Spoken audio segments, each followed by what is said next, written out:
All right, we'll get started. Welcome back to Federal and Indian Gaming Law. I guess the first thing I need to talk to you about is online versus in person. I know we mentioned this once before, but the school is going to go online at least for the beginning of the semester. They'd like us to go back to the classroom, but I'll leave that up to you. So how many people want to continue to do this online? Get a show of hands or some kind of a vote. We got 1, 2, 3, 4, 5, 6, 7, 8. 8 out of the 10. How many people want to go back into the classroom? How many people want to go? One for the classroom? None for the classroom? All right, I'll talk to the school about continuing to do this online. I didn't know they were going to try and push like this. Hold on. Another one for I prefer online. All right, so we've got a unanimous vote at this point. Nobody wants to go back to the classroom. Can't say I blame you. So I will talk to the school about continuing to do this online, and we'll just do it because there's nobody there at 7 in the morning anyway. Materials, you know the materials are available at federalgaminglaw.com. Let me switch the share.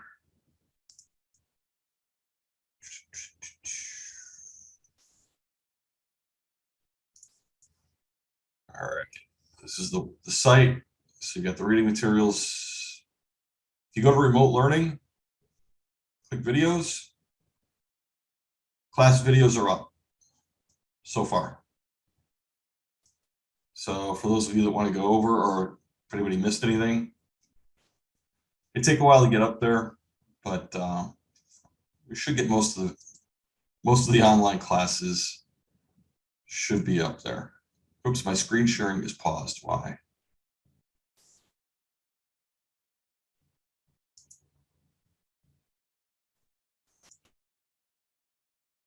Can you see that screen or no? Okay, you can.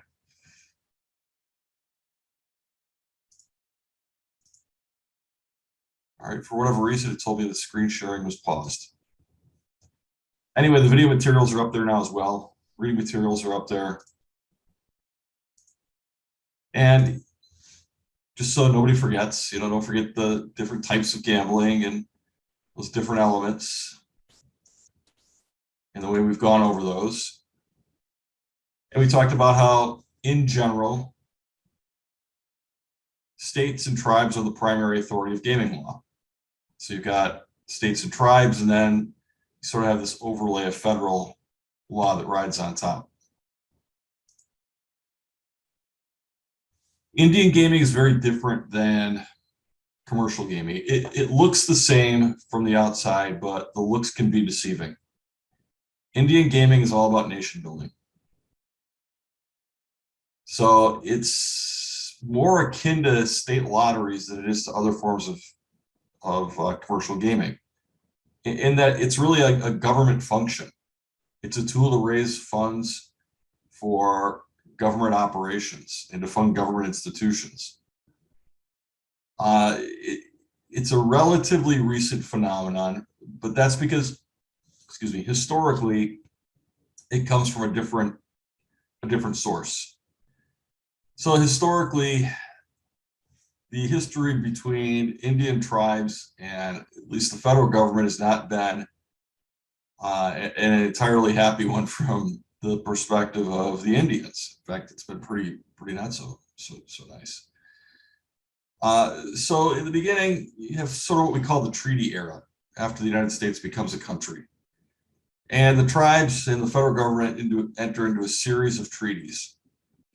And some states do as well. But the federal government becomes uncomfortable with that, and they passed the Indian Recourse Act in 1790. What the Indian Recourse Act did is it said that the federal government was the only government body that could authorize the sale of Indian land to other people, and the federal government had the sole power to manage trade and diplomatic relations with Indians. So tribes could no longer sell land to anybody other than the federal government, and they could only deal with the federal government for trade. Kind of see where this is heading. Now, again, in 1790, this country was relatively young. So, it wasn't terribly populous, but the country started to grow and it started to move westward. And as it moved westward, you started to see collisions and disagreements between tribes and European settlers that wanted to start moving west and to expand the nation. And it results in what we call the removal era, where tribes are essentially dispossessed of rights and removed from their ancestral lands. Show a quick video on this to give you a better sense. Okay, so they bring the case up in front of Johnson in the Supreme Court, and how do they find? Yeah, well, the Supreme Court, John Marshall writes the opinion. Johnson is the representative of the land company. McIntosh is a guy they found who was willing to stand as defendant, who had acquired the lands later through a claim purchase from the United States. So the issue was, clearly these land speculators had bought the land earlier than the United States had. They stipulated that they had paid adequate compensation to the tribe for the lands. They were properly defined. They bought from the right Indians and stuff. The only real question from the company's perspective was, were these purchases legal under the Proclamation of 1763, these purchases that were made before the Revolution commenced? And that question is answered by the court. The court says, actually, they were illegal. The argument had been that the Proclamation of 1763 was unconstitutional under the British Constitution. The Parliament could have said you can't buy Indian lands, but the king didn't have that power. And Marshall says, yeah, he did. So that's that. If that were all, we'd never remember this case, because who cares whether the Proclamation of 1763 was constitutional under the British Constitution. What the court did in addition to that was to adopt into American law something called the discovery rule, or the discovery doctrine. And that's what's important about Johnson versus McIntosh.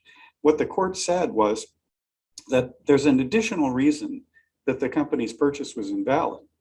And it's this, that under the court's understanding of international law back in the 17th and 18th centuries, when the English arrived on the coasts of the New World, pursuant to international law as understood and applied by the European colonizing nations, they immediately acquired ownership of all indigenous lands. And while the indigenous peoples retained an occupancy right, a right to occupy those lands. This is what they call a usufruct right? Yeah, it's a usufruct right that's the old Latin legal term. Okay. While the indigenous peoples retained an occupancy right, and they could sell the occupancy right, they could only sell it to the same discovering sovereign. So there are two parts to this discovery doctrine. One is what we call the vesting of title, or the vesting of fee title portion, that the discovering European sovereign, the King of England, when they plant that flag in the soil, instantly they own everything they can see. But in addition, extending maybe even a little farther than they can see. Okay. But in addition, they acquire the exclusive right to purchase, the right to occupy those lands that they now own from the indigenous peoples who live there. Now, in a later decision, Marshall's going to say, well, that's just a rule that works against other Europeans. But at the time, in Johnson versus McIntosh, the court essentially said that it's a rule that actually works to the disadvantage of the tribes, because these tribes that sold these lands didn't own them at the time, applying this discovery doctrine, that they sold them to these land speculation companies. And even though they did retain an occupancy right, and they could sell that, this is sort of the second part, they could only sell that to the British Crown in 1775. So there's sort of a twofold reason for which these purchases are invalid. There's original sales to these land speculators. Now, that was kind of interesting. It sort of it was the death of these land speculators, the United Illinois and Wabash land companies, but it had another immediate application that sort of becomes part of the Indian removal story and the Cherokee Nation cases story. It also has a long-term consequence, which is that even today, because this is still the law, with a handful of exceptions, the 5 tribes in eastern Oklahoma and the Pueblos being the big exceptions, Indian peoples don't own their own lands. Right. That discovery doctrine from Johnson versus McIntosh tells us that the United States, as successor in interest to the British crowns, owns the title to Indian lands. The tribes own an occupancy right, a right to occupy those lands. It's actually more than just a right to be there. It includes, according to later Supreme Court case law, ownership of all the subsurface natural resources and the stuff on top of the land, the trees and that sort of thing. And fish, for instance. And fish, right? Yeah. Well, those are, yeah. Uh-huh. Right, but specifically subsurface natural resources Right. and timber are part of the occupancy right. And they have a right to sell that, but because the discovery doctrine is still the law, they can only sell those lands to the United States. Here's the thing. Listening to you describe it in this way, it sounds like you're describing an enormous legal fiction that Marshall creates more or less out of whole cloth. Is that right? Is he creating international law on his own without input from any sort of existing doctrine over discovery? Certainly without input from indigenous folks. Yeah, certainly without input from indigenous folks. He cites some sources in his opinion. He cites Vattel, he cites sort of some of the old Grotius, some of the old 17th century international law scholars. He cites old English charters. What I discovered when I was working on the book, and I should say that I think for a long time it was the conventional belief that Marshall, being John Marshall, must be telling the truth, and this must be the way things had been. When I was working on the book, I discovered, and I'll admit to my great sort of surprise and disappointment, maybe, I don't know, hard to say. I was educated in this tradition too. That in fact the background, the precedent, if you will, the authority for this discovery rule might generously be described as suspect. That he had actually lifted it, the portions of the opinion that justify the finding that this is the rule, these are the consequences of European discovery, from a book that he himself had written years earlier, volume 1 in a multi-volume biography of George Washington, that he wrote without benefit of any primary sources, that he apologized for when it first came out, on the grounds that he hadn't had access to primary sources and he had a full-time job. You know, he was the Chief Justice of the United States. So he didn't have to do his homework. Well, he didn't have time to do much homework, so he put this thing out there. To his credit, it is, I think, the first comprehensive colonial history in history of the American colonies, North and South, in mostly North, in English. Let me clarify for the sake of people who may not have much exposure to the politics of Indian law. What you're saying is that under the doctrine of discovery, American Indian people, even though they own their land, do not own their land. Yeah, they don't, because they don't own, they own an occupancy right to their land, but the title to their land is owned by the United States. Seems like that. Okay. So you kind of get the picture there. For those of you that took con law, you've probably come across Johnson v. McIntosh. Again, that case was about land rights between the litigants. One party had purchased a large area of land from tribes in southern Illinois, I think in northern Kentucky. Somebody else, I think McIntosh, then purchased a large area of land that encompassed the land that the Illinois Land Company purchased from the United States. And the question was, who owned the land? And as you heard, Justice Marshall said, well, the party that bought it from the United States owned it because the party that bought it from the tribes decades earlier, didn't get anything because the tribes don't have the right to sell land, because the tribes don't actually own the land that they occupy. So it creates this discovery rule where, if the land is discovered by Europeans, it's owned by the Europeans, the sovereign of the Europeans, and that the indigenous people have a right to occupy the land but not own the land. And this really kind of sets the tone for things for quite a while. In fact, it still does today. The next thing you see during the Jackson years is the Indian Removal Act. Again, the nation is moving westward. The populace is moving westward, and they're running up against tribes and tribal land. And this act forcibly removed tribes from their lands and pushed them west of the Mississippi River. And again, see a short video on this. I think it'll help put this all into context. Hello and welcome to HistoryPod. On the 28th of May 1830, President Andrew Jackson signed the Indian Removal Act into law. The arrival of European colonists in the Americas caused almost immediate conflict with the indigenous populations, as both sides fought to secure land and natural resources. Following the War of Independence, the newly independent government under George Washington had implemented a policy of acculturation, in which Native American rights would be respected in return for them adopting European customs. However, the early 19th century saw the rapid increase in the arrival of white settlers. Many of these sought the fertile lands of the southeastern United States, but these were the ancestral home of a number of indigenous tribes, and so they pressured the federal government to help. In 1814, while serving as a general in the United States Army, Andrew Jackson secured more than 20 million acres of land in present-day Georgia and Alabama from the Creek Confederacy. On becoming president in 1829, he began to advocate for the relocation of Indian populations to land west of the Mississippi River.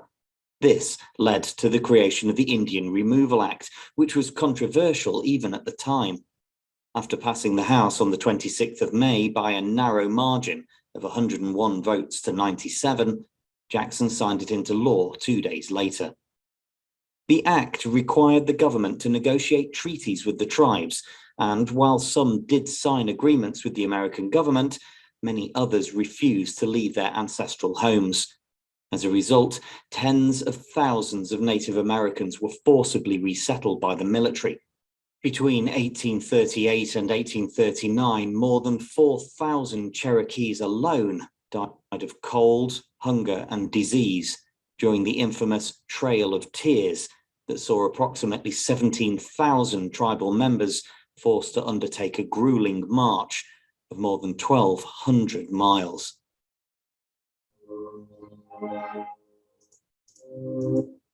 So you can see that, for Indians, this is not working out so well.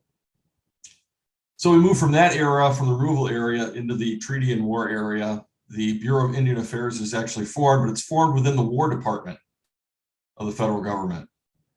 In a short time, there were over 200 different treaties with Indians, most to purchase land and to resettle Indians further westward. The expansion westward really changes relations with Indians and whether these treaties would even be upheld, because often they were not upheld.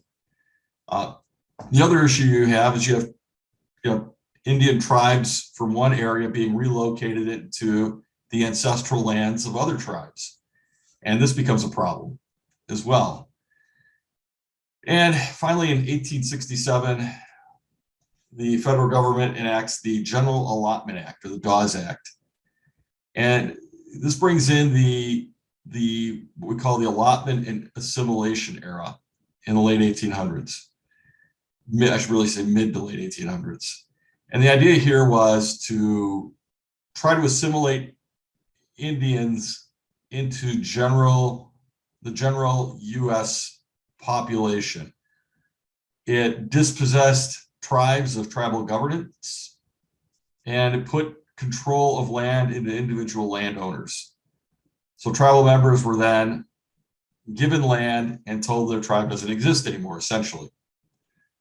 And allowed, the intent was really to make the Indians just like the European settlers that were quickly filling in the North American continent, and to bring Indians into mainstream US society.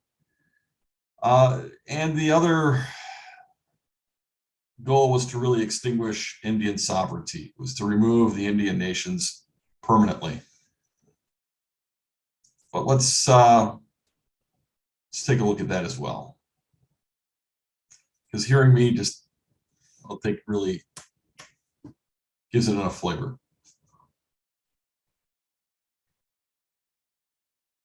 The Indian may now become a free man, free from the thraldom of the tribe, free from the domination of the reservation system, free to enter into the body of our citizens.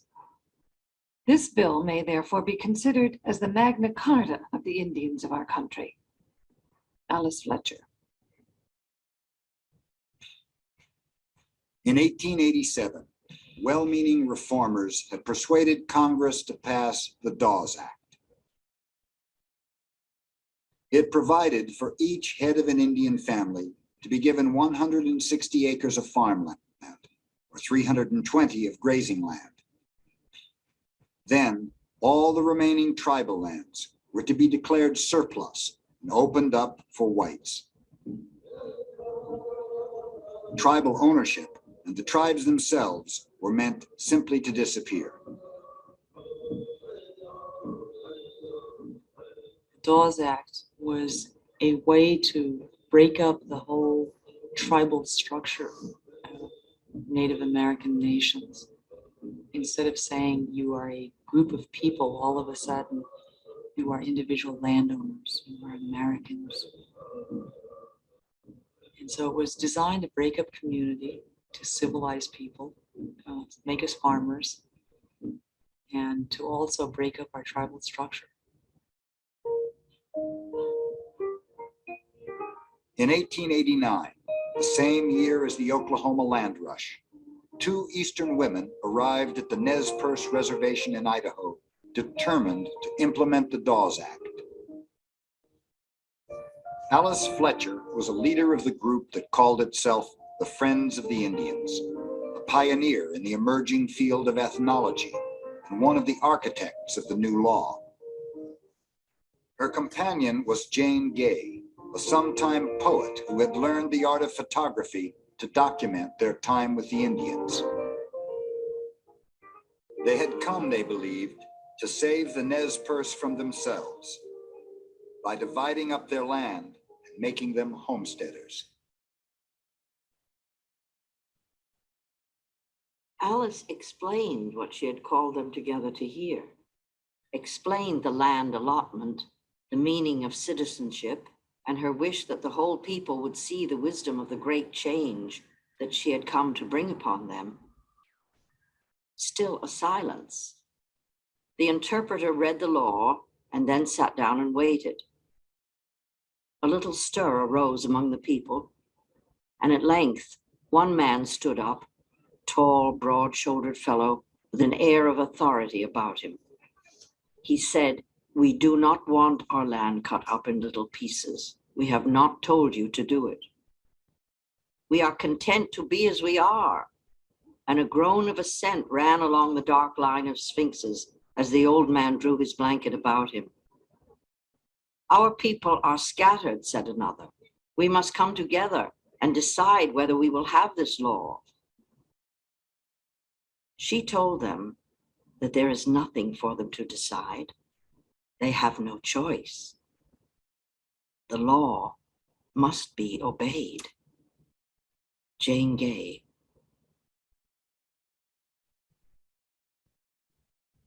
Alice Fletcher immediately set to work marking off the new boundaries on the reservation. The Nez Perce came to call her the measuring woman. Chief Joseph himself came to pay a visit. After his long flight from the Army in 1877, he had been exiled to Oklahoma and then allowed to return to a reservation in eastern Washington, but not to his beloved homeland, the Wallowa Valley in Oregon. Using a new device, a wax cylinder, Fletcher convinced Joseph to record one of his traditional songs.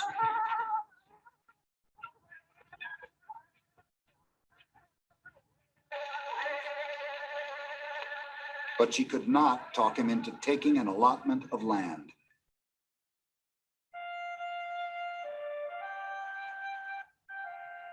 He will have none but the Wallowa Valley from which he was driven. He will remain landless and homeless if he cannot have his own again. It was good to see an unsubjugated Indian. One could not help respecting the man who still stood firmly for his rights after having fought and suffered and been defeated in the struggle for their maintenance.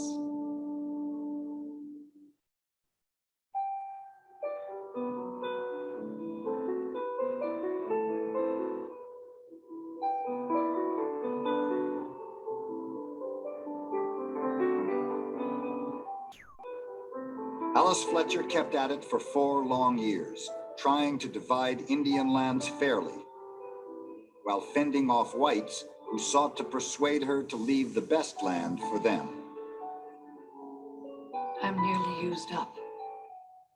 I have such a hard time here, but I shall soon push through. My honor is involved in getting this done.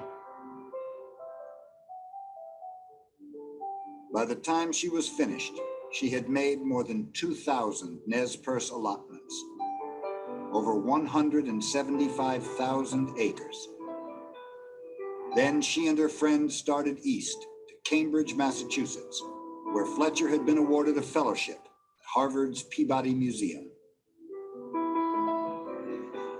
In the week's journey home across the continent, we shall have time to review the outcome of our earnest endeavors. But if it has been well for us and well for the Indian, it's not for us to know. We can only leave the question among the unsolvable, whose multitude grows ever greater as life goes on.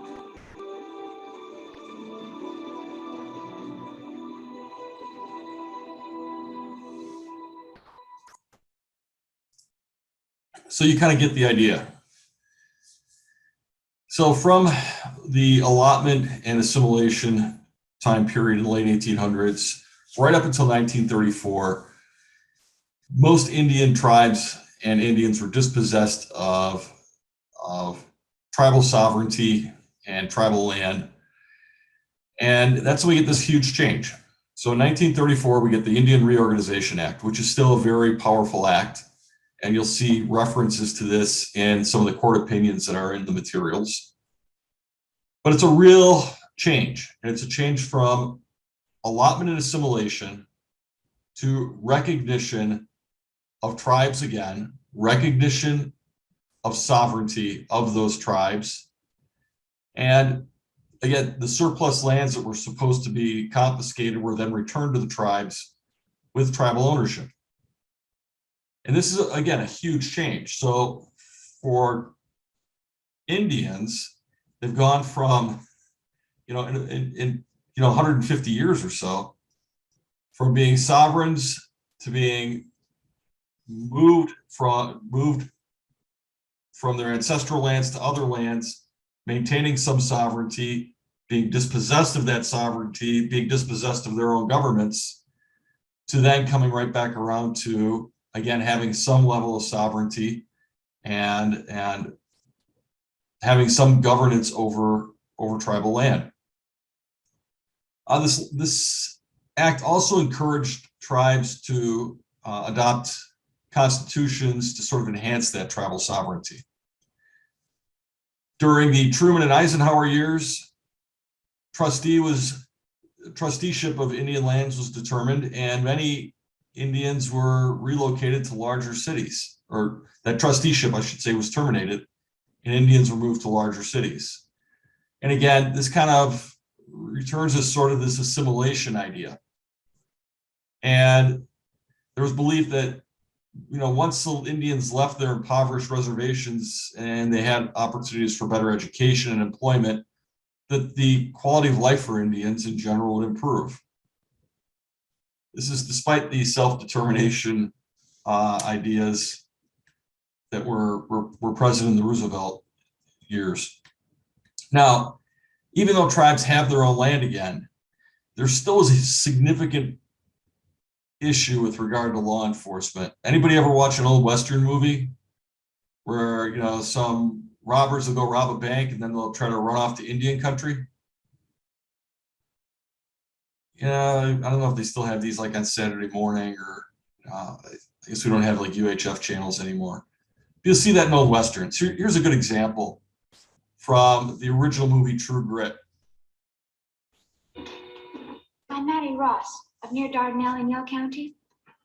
And this is my friend, Donald Poindexter. He works on our place. Yes, ma'am. State your business.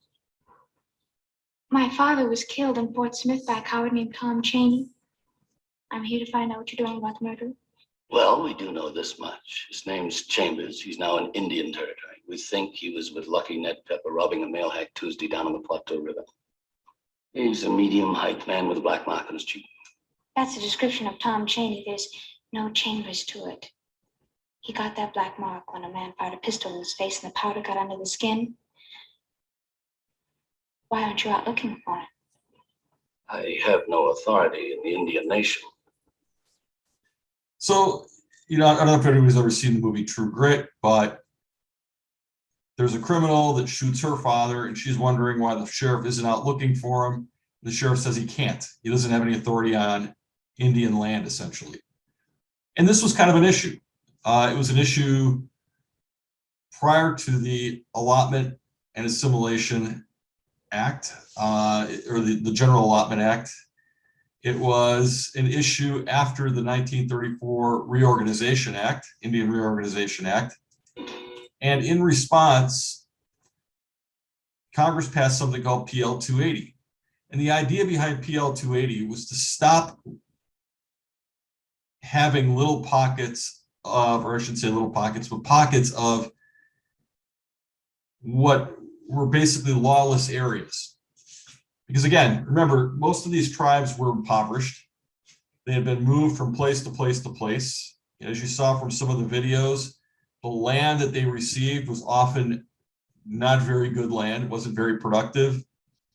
Often was mineral, not rich in minerals, often difficult to farm. But, after the Indian Reorganization Act, there were large areas of these lands, large tribal reservations that were now going to be governed by tribes, but the tribes had no real source of revenue for funding things like law enforcement. And there was some concern, and often legitimate, that there was a lot of criminal activity going on Indian land. Not just criminal activity where people would rob a bank like in the movies and they'd ride off into Indian territory to avoid the posse from the sheriff. But there was a lot of criminal activity going on between people on Indian lands. Again, because enforcement was difficult, because tribal institutions, government institutions for tribes were fairly weak in a lot of tribes. So the idea here was to allow states to exercise criminal jurisdiction over Indian land within that state. So if somebody committed a murder on Indian land within one of the named states, the state could actually send law enforcement in there and arrest them and address the issue under state law, so that it didn't become an area of lawless activity.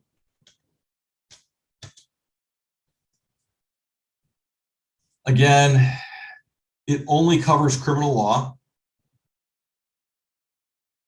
It doesn't give the states the right to exercise regulatory authority over tribes. It doesn't give the states the authority to tax tribes. doesn't give the states the authority to impose taxes to be collected on tribal land.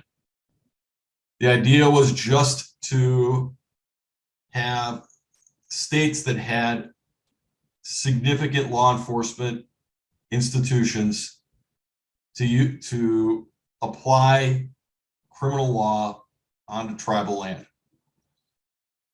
Does that make sense?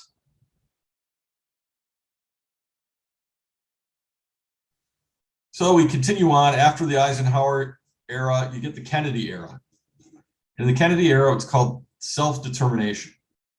Not only have the tribes been reorganized, but we're going to stop the dispossession of Indians. We're going to truly recognize tribal sovereignty, and we're going to help tribes by providing funding. Again, most of these tribes are moved from their ancestral lands to other lands, particularly if they were from the East Coast or east of the Mississippi. But you know, they don't have any way of raising state revenue or tribal government revenue. So you got statutes in the 60s really to help fund things like law enforcement, schools, and healthcare on tribal land. And in the 70s, you get additional laws passed to dedicate more money to education and child welfare on tribal land. And then you come to the 80s. And in the 80s, there's a big swing. And the Reagan administration said, basically, tribes should have self-determination. And that self-determination should be self-determination for economic development as well. And the federal government shouldn't be subsidizing tribal government the way it is. And there were significant cuts to funding tribal governments in the 1980s. Some areas of economic development funds were cut by 82%. So if you're a tribal government, you've gone through movement, forced movement, dispossession, assimilation, reconstitution, self-determination with some funding, and now to being basically cut off by the federal government, or cut off to a large extent by the federal government.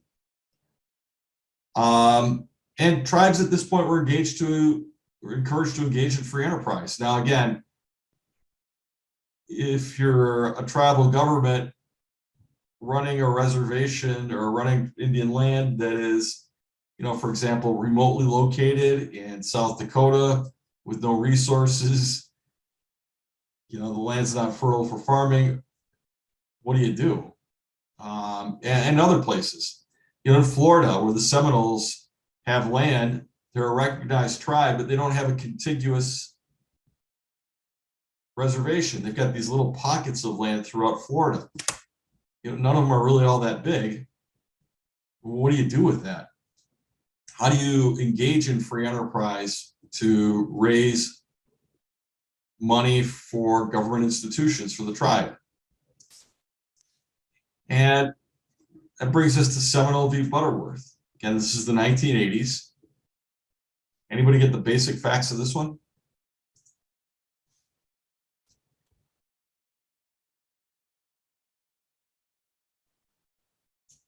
I'll go through it. So again, the Seminole tribe has pockets of land throughout Florida. You know, when we think of Indian reservations, often you're thinking of a large area of land, all contiguous.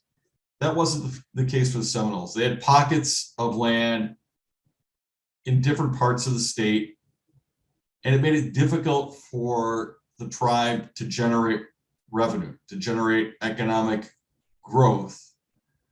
Often the land was fairly unproductive, and it's an impoverished tribe who was reliant on government funding, federal government funding, to fund its tribal institutions. Well, some enterprising folks that could probably not get a gaming license in Nevada decided, you know what? if tribes are sovereign, we'll just get a license from the tribe to operate gambling on their property. And we'll operate bingo.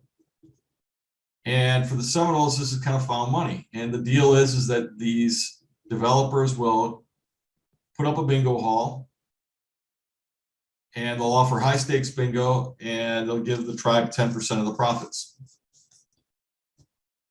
Something along those lines. Certainly not the lion's share profits. I could be wrong about the percentage.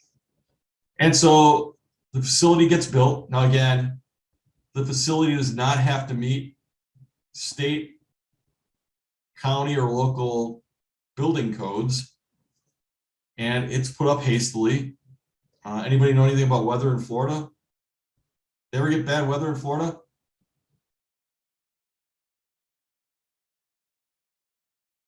Never get hurricanes or anything like that going through Florida? Yeah, hurricanes. Yeah, the facility was shoddily built. Reports were that there was exposed electrical wiring in lots of the facility or portions of the facility, but it was successful. And the sheriff went to shut this down under PL 280 because Florida only permitted bingo games for charitable institutions, and it had limits on what you could pay and what you could win playing bingo. And this wasn't unusual. Lots of states have these kinds of laws where they allow for charitable gaming. Nevada has a law that allows for charitable gaming. So Florida does permit bingo games, but only by qualified charitable organizations. The statute that allows charitable organizations to do that also provides civil and criminal penalties for conducting bingo games by others or conducting bingo games in excess of the limits. The tribe, again, contracted with a private company to build and operate the bingo hall, which, if it was located anywhere else in Florida, would have been illegal under Florida statutes. And the sheriff came by and said he would make arrests for any violation of that statute. So what does the tribe do? Well, it goes to court. It files a declaratory relief action against the sheriff. And the sheriff and the tribe actually stipulate to the facts. So no more questions of fact, all questions of law. And so what is the issue? The issue is whether PL 280 that permits enforcement of Florida's bingo laws or bingo, whether PL 280 permits the enforcement of Florida's bingo statute on tribal lands, essentially. So can Florida enforce its bingo prohibitions on tribal land? Now, again, PL 280 grants states with certain states with the right to exercise criminal jurisdiction and very limited civil jurisdiction over tribes in their state.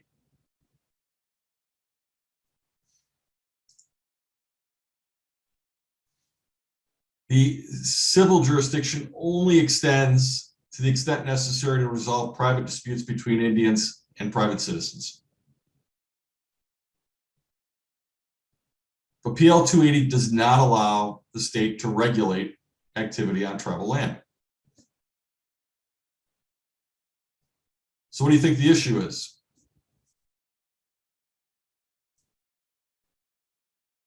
Alex. Whether this was regulatory in essence? Yeah. Is that Florida bingo statute primarily criminal or regulatory? So what's an argument that the statute is a criminal prohibition?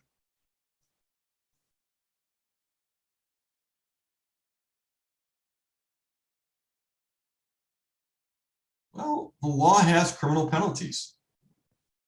It's illegal for anybody to operate a charitable bingo game unless it's a low stakes game run by a registered charity. Is the promoter that the tribe signed a deal with a registered charity?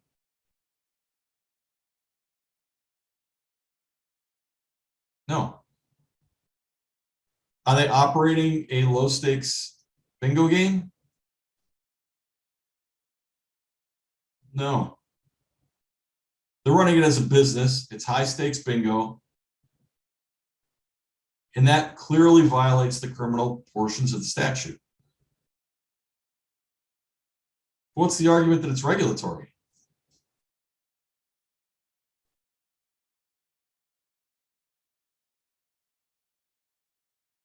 Alex. I think they mentioned like the fact that the state has chosen to like authorize it in certain areas is a regulatory choice versus like just prohibiting it outright completely. Yeah, that's it. You know, the tribe's argument is, wait a second, you don't prohibit bingo, you permit it in certain circumstances. And since you permit it in certain circumstances, you essentially are regulating it.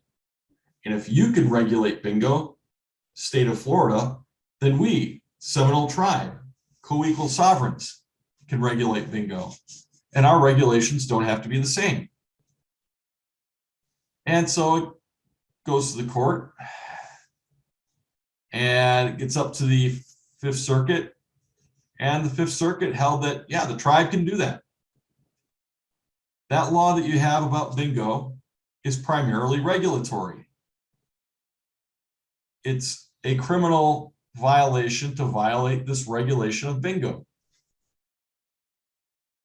But essentially, it's a regulatory statute. And if the state can regulate that activity, then the tribes can regulate that activity. So the tribes in that state can on tribal land. And it's a pretty interesting outcome. By the way, at the same time, we have other cases going forward, because again, with the cutoff of funds during the Reagan years, tribes had to get creative and creative fast.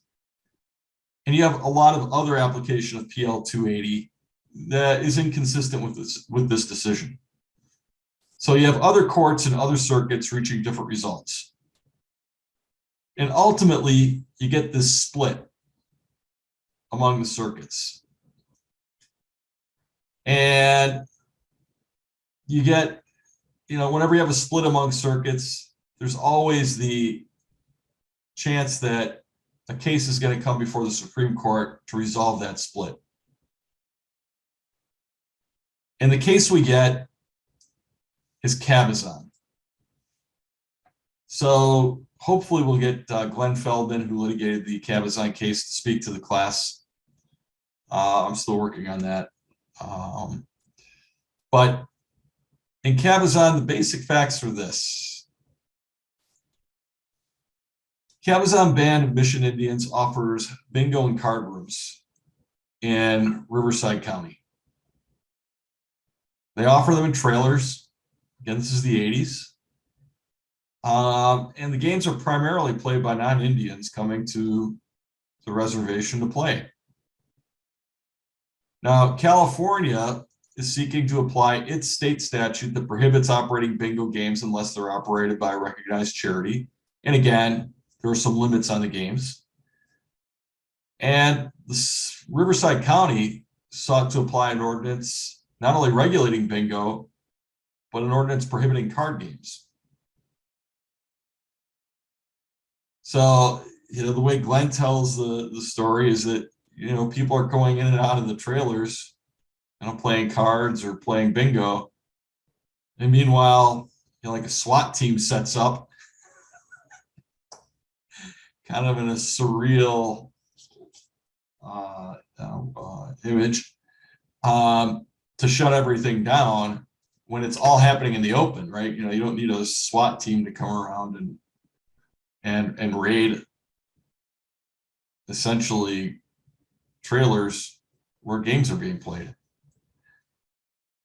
So it makes its way through the courts. You know, the tribe sued in federal district court seeking deck relief, that the county had no authority to apply its ordinances inside the reservation.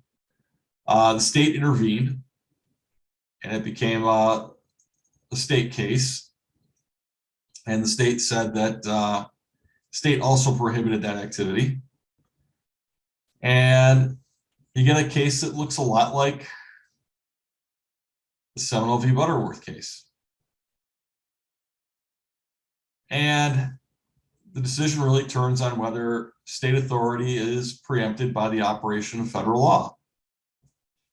And that federal law is PL 280, that allows states to interfere and apply criminal law on tribal land. Now, the court does note that California does not prohibit all forms of gambling. In fact, the state had a state lottery, and it encouraged citizens to participate in that lottery. The state also licensed card rooms in certain counties. So, and the state doesn't dispute that fact. So what's the state's argument?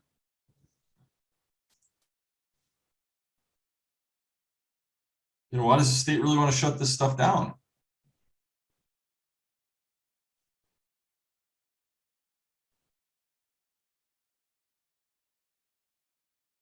Well, it's fearful that the tribes will be infiltrated by organized crime. Now, again, remember, tribes generally don't have a lot of economic resources at this time. You know, the folks that got involved in bingo in Florida with the Seminoles were of questionable associations. Probably the nicest way to put it. And there was some fear that organized crime would infiltrate this activity. Now, remember we did that little history of gaming. We really didn't go into Nevada specifically. But that was the experience here in Nevada, is that we had issues with organized crime infiltrating some casino operations here. California certainly had that issue. They had these cruises to nowhere. They had barges just, you know, like 13 miles off the shore to get into international waters. So state's argument was, well, our prohibition on bingo and card games without a license are there to make sure that the activity isn't infiltrated by organized crime.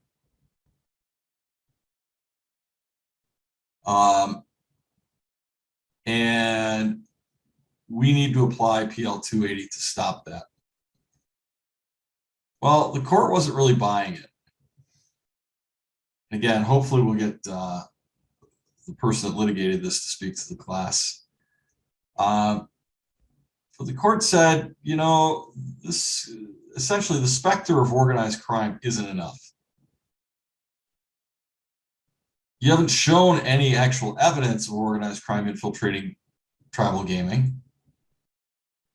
And, you know, you're using gaming to fund state government. And if you're doing that, then the tribe should be able to do that as well. So ultimately what comes out is if the state can regulate gaming and does, then the tribe can do the same. A tribe with land inside that state can do the same. And, you know, the outcome of this case was certainly not entirely certain, but it was huge. Now, in 1987, I lived in Wisconsin, and Wisconsin had no charitable gaming, or I'm not sure we had any charitable gaming. We had no state lottery until 1987. In 1987, the state authorized the state lottery. Wisconsin has a lot of tribal land inside the state. And I don't think anybody thought by authorizing a state lottery because Minnesota, Iowa, Illinois, Michigan had one, that they were also authorizing gaming on tribal lands. But that's exactly what ends up happening. And essentially the court said that, you as long as the state permits some form of gambling, in the state of California, they can't prohibit the tribes from doing the same. Now, this gets two interpretations. There's a state interpretation that says, well, okay, tribes can do whatever we, state, are doing or permitting. Now, there's a really creative attorney. We'll talk about Lac de Flambeau real quickly here before we really get to it, who said that, well, in states like Wisconsin, where you just authorize the state lottery, what is a lottery? Anybody remember what a lottery is? From day one or day two, day three? How would you describe a lottery? Kelly, you're on mute. It's purely based on chance. Yeah, so you have consideration, pure chance, and prize. Right? And so under Cabazon, if the state can regulate a game, a lottery, then tribes can do that. And what is a lottery? Well, a lottery is a game with consideration, pure chance, and prize. What else has consideration, pure chance, and prize? Anybody think of anything?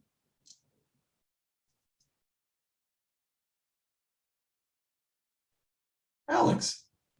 Is it bingo? Yeah, bingo has a little bit of skill in it, but yeah, bingo would be okay. Can you think of any game where you have no control over the outcome? Let's say you put money into I don't know, let's say a slot,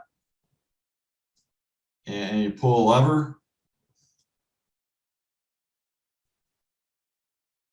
You ever see one of those machines? Well, you had some clever attorneys say that, well, if states can have lotteries that have games of consideration, chance, and prize, then tribes can do the same. Now, again, think of yourself in 1987 in Wisconsin, where you just implemented a state lottery to catch up with the states around you. And all of a sudden you've got, I don't know how many dozens of tribal reservations in the state saying, hey, we're going to bring in slot machines. I don't think that referendum would have passed. So in response to Cabazon, states run to Congress because they don't want to see casinos everywhere. Now, by this time, a number of tribes have ongoing bingo operations, and the tribes decide, we better get to Congress and start lobbying as well. And they do, because the tribes don't want to lose what they've gotten. Again, think back to that history. Sovereigns get pushed around, they get pushed out, they get disenfranchised, they get reconstituted. Sovereignty is a big issue, huge issue. And they don't want to lose what they fought hard to get. So they run to Congress as well. And so you have anti-gambling interests in Congress. You've got states that don't want to see unfettered gambling that would otherwise be illegal in the state occurring on tribal lands throughout the country and in their states. You've got tribes that want to keep their hard-fought sovereignty and their operations that are raising revenue for tribal government. And you end up with what we call the Grand Compromise.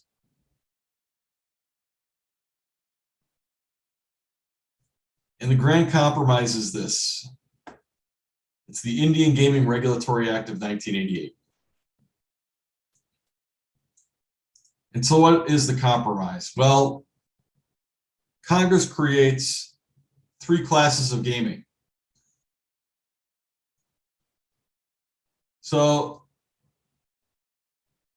tribes that want to keep traditional gaming activities, social gaming, nominal value or minimal value gaming as part of their social events get to keep them.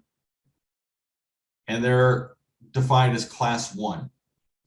So the usual example is door prizes at tribal meetings. Anybody ever go to a meeting where there's a door prize? These were popular years ago everywhere, but they're still popular, I guess, in tribal land or in tribal meetings. You know, you come in, everybody gets a ticket when they come in, and they give away some prizes at the end of the meeting. It encourages people to come to meetings, things like that. You know, usually it's, you know, I think the last door prize meeting I attended was a long, long time ago, and you know, prizes were like Tupperware, but not that big a deal. The next class is class 2, and that's bingo. And this is one the tribes fought hard to retain, because at least in 1988, what you basically had were tribes with bingo and some with cards as well. So you had the Cabazon tribe, for example, Cabazon band. They had bingo and they had non-house banked card games, just like the state of California did. And those tribes fought very, very hard to keep that, and to keep that without any interference from the state, because again, they just litigated this. And a lot of tribes had an interest in that litigation. That was a consolidated case, but a lot of tribes had an interest in this. So you get class 2. Class 2 is bingo, and then any non-house banked card games that are permitted under state law. So what is a non-house banked card game? Anybody have an idea?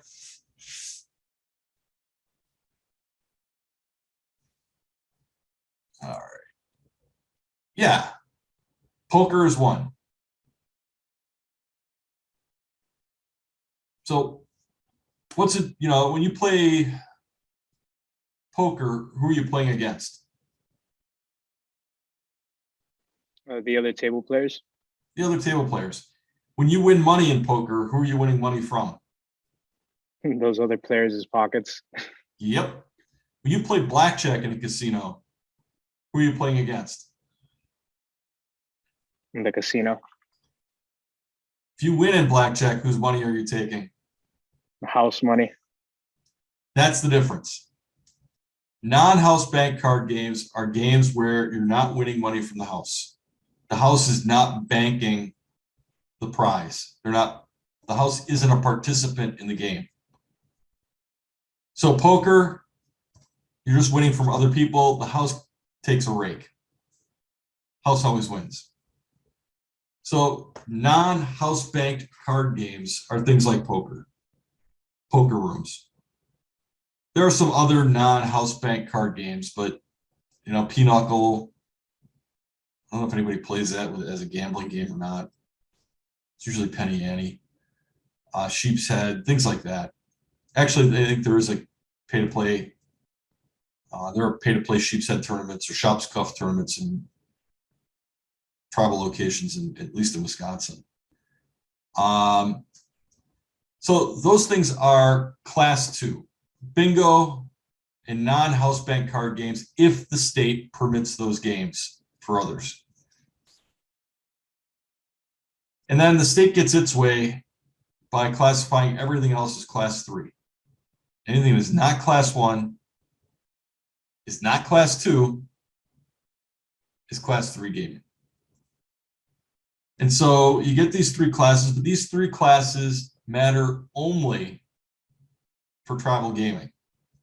And I get calls every year from somebody that wants to do a class 2 game out of 7-Elevens or something like that. It's irrelevant. This only has relevance in the context of tribal gaming. So again, class 1, social games. prizes of minimal value, traditional forms of Indian gaming engaged by individuals in connection with tribal ceremonies and celebrations. Door prizes are a common example. Another example, I had a tribal member in class a few years ago. His tribe has a thing where for sort of coming of age ceremonies, people throw money into a pile and dance. And, you know, the better they're dancing, the more money people throw on the pile, and then it all goes to the person who's come of age. Anybody ever been to a Greek wedding? Sounds a little bit, nobody's ever been to a Greek wedding? You know, they throw money on the dance floor, you know, the more they dance. Sounds similar. That's class one. Class one remains the exclusive jurisdiction of the tribe. No state involvement. State doesn't have to have any other form of gambling. Tribes in Utah can do this. Class two, that's bingo and non-house bank card games. The gaming has to be located on Indian land within the tribe's jurisdiction. The state has to permit gambling for some purpose, any purpose. State lottery is good enough. And the tribe's governing body has to adopt ordinances permitting class two gaming. In addition, there is a federal role for the federal government with regard to class two gaming. We'll talk about that in a little bit. We probably won't get to that today. We'll get to that Wednesday. But again, class two means a game commonly known as bingo, whether or not it's electronic, whether or not it's on a computer, and whether or not technical aids are used in connection therewith, which is played for prize, including monetary prizes, with cards bearing numbers or other designations. You know, in which the card holder covers such numbers and designations when objects or similar number designated objects are drawn. So anybody ever played bingo? Anybody not know how bingo is played? Nobody's willing to admit it. You know, we'll show a bingo game on Wednesday. I'll add a bingo video. But essentially, to play bingo, you buy cards. You buy bingo cards. And it usually has the letters B-I-N-G-O on the top. And then in each column below the letters, there are numbers. And you have to string, you know, and what will end up happening is numbers and letters will be called. And you get to, you know, cover the designation if you have that. And if you string them across or make the pattern that's required, you can win a prize. The first one to do that wins a prize.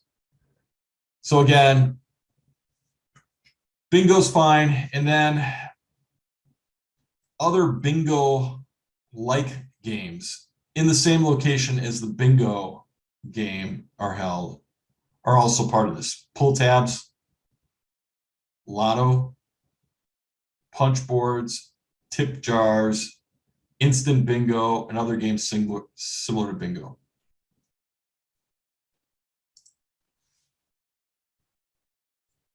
Class 2 also includes card games, but only those that are explicitly authorized under the laws of the state, that are not explicitly prohibited by the laws, and that don't include any banking card games like Baccarat, Chemin de Fer, Blackjack 21, or any electromechanical facsimiles of these games. So essentially poker. You know, games where you're playing against other players to win money. So, and again, not explicitly, or they're either explicitly authorized or not explicitly prohibited. So there are some other limitations in South Dakota and the state of Washington, but you get the idea. Class 3 or Class 2 requires tribal ordinances, the tribe has to have total control and interest over the gaming operation. Existing third-party operations were grandfathered in. Now, again, we talked about Seminole v. Butterworth. The tribe was only getting a small portion of the revenue and really had no control over the operation. IGRA ends that. IGRA addresses those state law concerns that bingo halls, particularly high stakes bingo, are going to be infiltrated by organized crime. And IGRA states that the net revenues from Class II gaming can only be used for tribal government operations, general welfare of tribes and their members, tribal economic development, donation to legitimate charitable organizations, and to fund local government agencies. So everything has to be accounted for, and it all really does have to go towards government building or nation building in tribal land or for tribes. The tribe's ordinances must provide for annual audits provided by the National Indian Gaming Commission. The National Indian Gaming Commission was set up under IGRA. It's part of the Department of Interior, under the Bureau of Indian Affairs. Contracts in excess of $25,000 are subject to independent audits. Facilities must be constructed and maintained to protect the environment and public health. I remember we talked about that facility in Florida that had exposed wiring, in an area that receives lots of rain and wind, and no more of that. And it has to account for a system of background checks and the licensing of managers and standards for licensing and notification of the NIGC.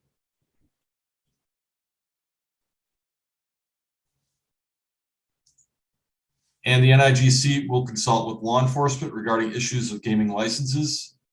And they can object to the issuance of a license within 30 days of the issuance of that license. So if a tribe issues a license to somebody that has a history of associations with organized crime, the NIGC can step in and object to that.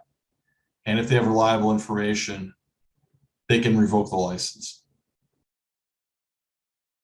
And the tribe has to suspend that license after hearing.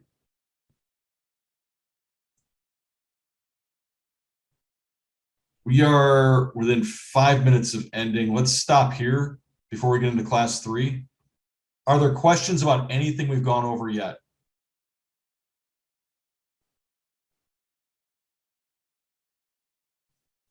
You get that history. You get why sovereignty is so important for tribes.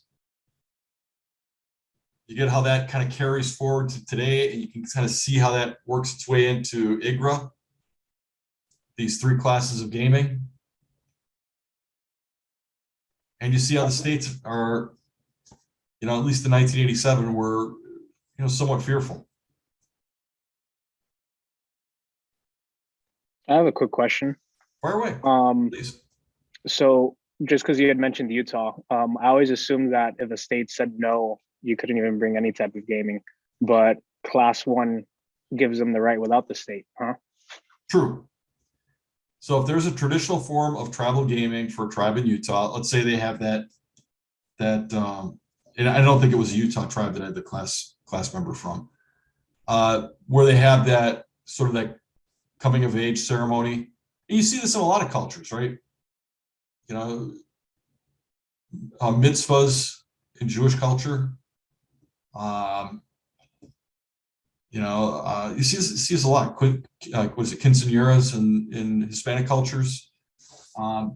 Very similar, but if that tribe has a tribal ceremony like that, and people throw money into a pile as people dance around, and they keep doing that as long as people are dancing and the music continues, yeah, that's fine.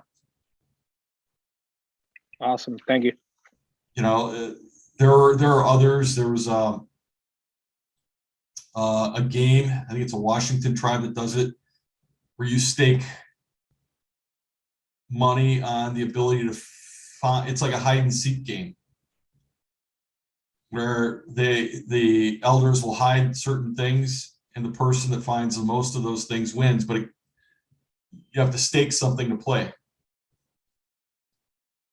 Scavenger hunt for money. What's that? Yeah, it's basically, that's what it is. But, historically, yeah, with there's a pretty good video on this that Professor Roberts used to show. Originally, it was a way for helping to train warriors to look for hunters to look for signs, and if you won this thing, you had some credibility, and then you would go out into hunting parties and things like that. But you had to, you couldn't just keep trying. You had to stake something. So you had to really be confident in your abilities, or you're going to lose something. And that's fine. So that's all class 1. And you're right. Even in Utah tribes can conduct class 1 gaming. They can have a door prize where everybody throws in a couple of bucks, and then they do a little drawing, and again, it's got to be minimal value, not big stakes. But you can do that, even in Utah. Awesome. Thanks for that. Because Utah doesn't have any other form of gambling. Although, we'll see. Again, no class 2 gaming. As you can see here, like that second bullet point, state permits gambling for any other purpose or gaming for any other purpose. Utah doesn't. So no tribal gaming. No class 2. No bingo halls in Utah. Got it. Other questions?